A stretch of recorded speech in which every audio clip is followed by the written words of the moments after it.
बहुत बहुत धन्यवाद भैया। जय जोहार, सबको अस्सलाम वालेकुम, जय प्रणाम, नमो बुद्धाय, जय भीम, जय बिरसा। इस मंच पर जो बैठे हैं ये सिंधु कानून के क्रांति के प्रतीक है। ये व्यक्ति जिन्होंने ना झुकना सीखा, जिन्होंने ना मरना जाना, सिर्फ लड़ना जाना है। और वो लड़ाई इसीलिए कि झारखंड के स्वाभिमान की रक्षा किया जा सके। ये लड़ाई झारखंड की रक्षा के लिए है। ये लड़ाई बाहरी और भीतरी के लिए है। ये लड़ाई जो यहां पर आप सब लोग आए हैं, मां बहने, जो मेरी कंप्लीट हम सब के जीवन के निर्माण के प्रतीक हैं। मैं कोई स्पीच नहीं दूंगा, मैं भाजपा से 4 बात पूछूंगा। पहली बात कि सबसे ज्यादा झारखंड बनने के बाद 5 मुख्यमंत्री आप बने हैं, 4 मुख्यमंत्री अभी आपके पास है। हमारे पास सिर्फ एक शेर का बेटा है जिन्होंने भगवान बिरसा मुंडा के बाद क्रांतिवीर तिलका मांझी के क्रांति के पथ पर चलने वाले आदरणीय गुरुजी शिबू सोरेन के बाद यदि किसी के भीतर इस झारखंड के एक एक मूलवासी के लिए लड़ने और मरने का जज्बा पैदा लिया, वो झारखंड का बेटा है हेमंत सोरेन, जो आपके सामने बैठा है। मंच पर सभी सम्मानित नेता, गठबंधन के नेता, सभी कांग्रेस, जो आज पूरी दुनिया राहुल गांधी की ओर देख रही हो, पूरा विश्व का दलित गरीब राहुल गांधी की ओर देख रहा हो। एक ऐसा व्यक्ति, 2 विचारधारा, एक देश की और दूसरा झारखंड की। मैं उनसे जरूर कहना चाहूंगा, भाजपा के नेताओं से, ये जो तीर धनुष है ना, ये तीर धनुष अंग्रेज का मुकाबला किया था। याद रखना है आप इस बात को।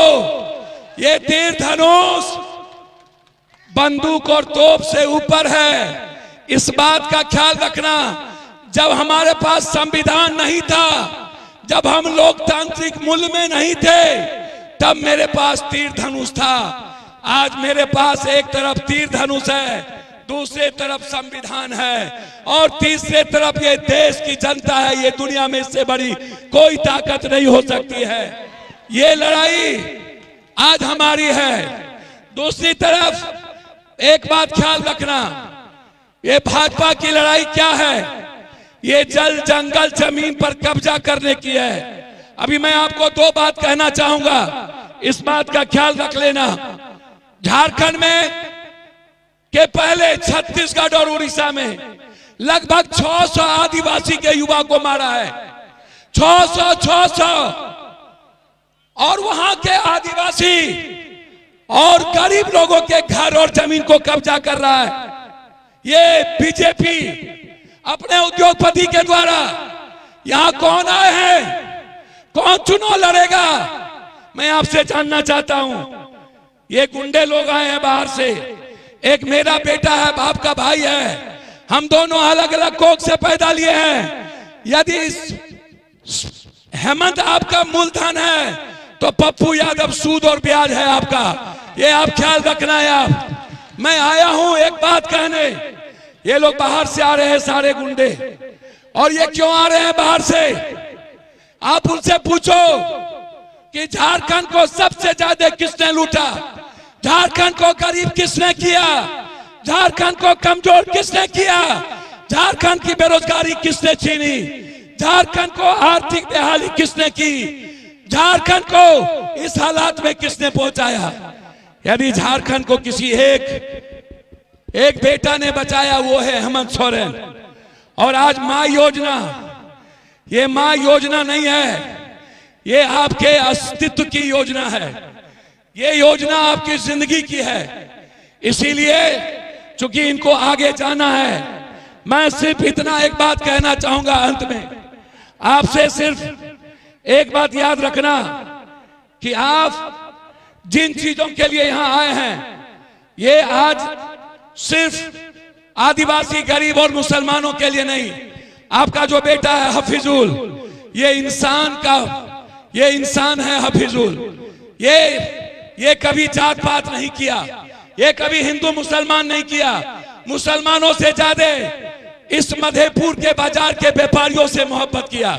इसीलिए मैं आप सबसे आशीर्वाद लेना चाहूंगा कि इस बीजेपी का नामो निशान मिटा दो।